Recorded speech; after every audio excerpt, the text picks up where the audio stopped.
If you've been aware of the SynchroArts plugins for any length of time, you know how to time align vocals. At its basic level, Vocaline is pretty self-explanatory, and if you don't know how to use it yet, the SynchroArts channel has plenty of tutorials teaching you the basics. The basic premise is so that harmonies or group vocals don't sound sloppy. You load an instance of the Vocaline plugin onto your backing vocal track, you sidechain in the lead vocal, and the plugin will time align your backing vocal with your lead vocal. And this way, with multiple vocal parts in a song, you get everything sounding really tight. In this video, we're not going to go over all of that again. What we're going to do is talk about some of the common pitfalls when using Vocaline. Because often when people are like, oh, Vocaline didn't work, it didn't give me good results, it's because you didn't do the necessary housekeeping with your session to set things up properly. So first things first, where in your vocal chain do you load the Vocaline plugin? Because there's this common conception that Vocaline needs to be the first thing in your chain. And although it's technically true that you probably do want to take care of the time alignment before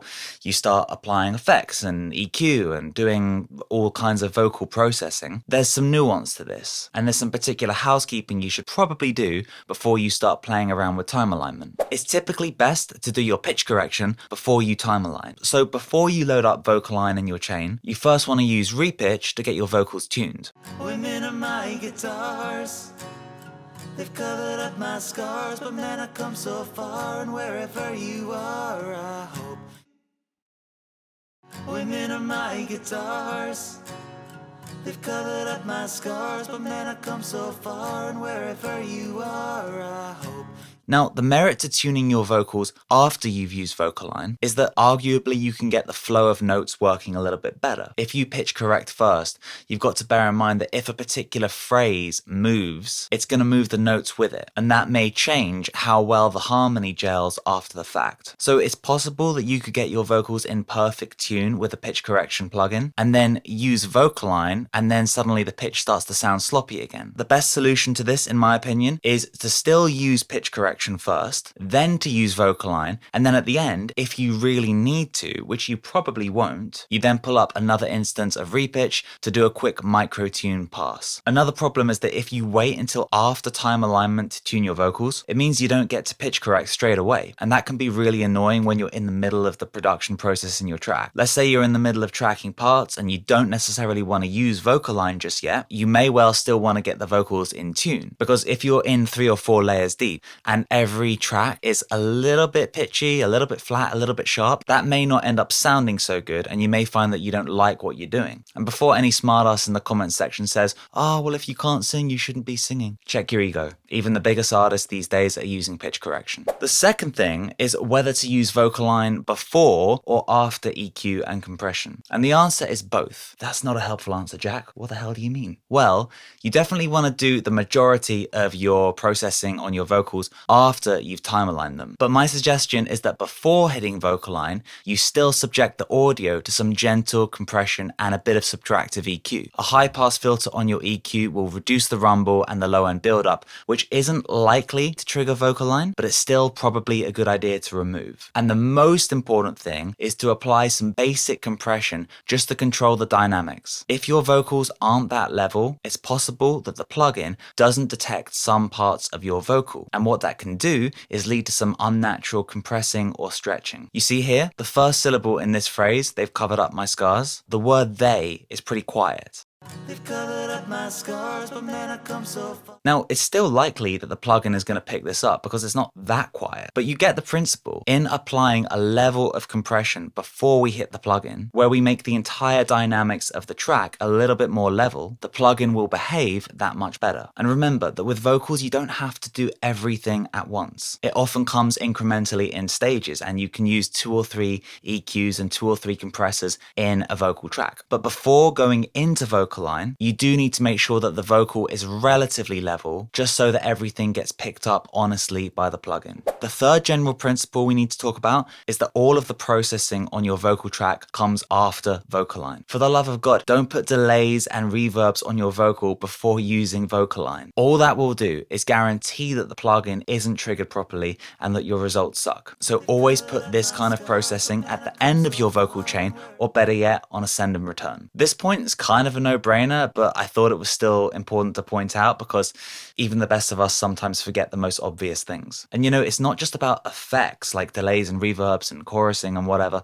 Even processing that's seemingly less offensive, like using a de-esser, should still come after Vocalign, because too much removal of the S's and the T's may make it harder for the plugin to acknowledge the transient material it needs to time align everything perfectly. Next, clean up the vocal track. Vocalign looks at the entirety of the clips that you feed it. Now, in an ideal world, we'd all be recording in pristine recording environments without any background noise, without any mistakes, without any interference between phrasings. But in reality, if there's a slight chair squeak or a loud breath or anything in your audio file before the vocal starts, Vocalign might respond to it and try aligning the new vocal, taking into account the noise. Now, one way to deal with this is to use a feature like strip silence in Logic Pro, but you got to be careful with the threshold when you use strip silence because it's really easy to overdo, and you may end up doing things like chopping off consonants accidentally. And if you do that, the result would be worse than if you just left well enough alone. Probably the most straightforward thing to do is to manually go in and trim the silences. Now, where things start to get really interesting is that sometimes your backing vocal is only going to be for specific phrases and specific words, not necessarily reflective of the entire lead vocal. And if this is the case, and you feed the entire main vocal into Vocalign as the guide track, then it may lead the dub astray, because the plugin is trying to fit your backing vocal into all these extra words in your sidechain vocal which don't exist in the backing vocal, and it will just stretch the audio as a result. Let's have a look at what's happened here. See, we've got that lead vocal, which is like, wherever you are, I hope. But the harmony goes, wherever you are, and it doesn't carry on for the words I hope. So if we play this harmony part in isolation after we've used Vocalign, disaster. It would have been better if we hadn't used Vocalign, because what it's done is it's stretched that final word inappropriately. The solution? Only feed Vocalign what it needs as the sidechained signal. Now, you don't want to do anything destructive to your main vocal, so what you do is you create a duplicate version of the guide track, trim the words that you don't want so that only the words and phrases that are reflected in your backing vocal exist. And you then use this track as the sidechain into your Vocalign plugin. The way you set this up is on your duplicate track, set the output to a bus, and then use this bus as the input of the sidechain into Vocalign. Essentially, the track that you've duplicated won't be going through your output, so it won't be heard in the mix, but it will be appropriately triggering Vocalign. They've covered up my scars, but man, I come so far, and wherever you are, I hope. They've covered up my scars, but man, I come so far, and wherever you are, I hope.